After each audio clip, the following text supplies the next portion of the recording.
বিসমিল্লাহির রহমানির রহিম। আসসালামু আলাইকুম। আজকে আমি দেখাবো, অনেকদিন পরে একটা ভিডিও করতেছি। আমি ঢাকায় ছিলাম, ঢাকা থেকে প্রায় পাঁচ দিন পরে আসছি। তো আসার পরে আমার দেখেন কি সুন্দর এই যে গাছগুলো দেখা যায়, এগুলো হয়েছে ফুলকপি গাছ। ফুলকপি যদিও এখন পর্যন্ত ফুল আসে নাই।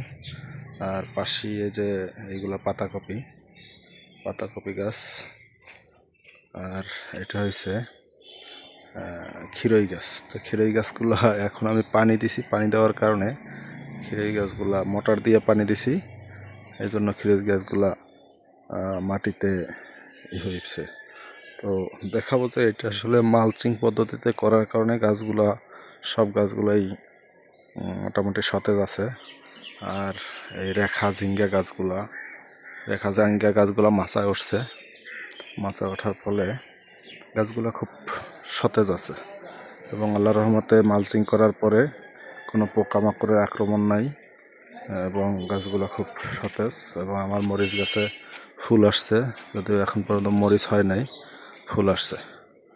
তো আল্লাহর রহমতে মালচিং করার কারণে গাছগুলো খুব সতেজ এবং তাজা হয়েছে।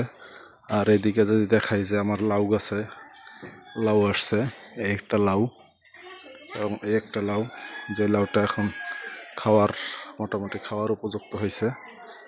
তো এই আমার ছোট ছোট কৃষি করার জন্য, অল্প জায়গার মধ্যে পারিবারিক চাহিদা মেটানোর জন্য মূলত করা।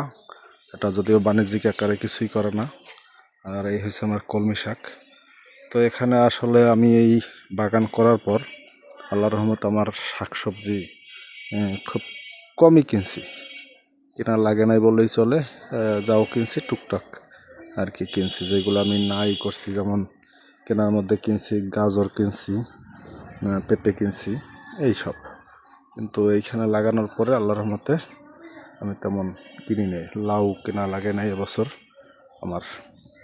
তো এইটাই আমি দেখানোর জন্য যে চাইলে অল্প জায়গার মধ্যে আপনি আপনার পরিবারের চাহিদা মেটানোর জন্য যদি গাছ লাগান, তাহলে নিজের মানসিক শান্তিও পাওয়া যায় এবং তাজা এবং সার কীটনাশক মুক্ত শাকসবজি খাওয়া যায়। তো ধন্যবাদ সবাইকে। আসসালামু আলাইকুম।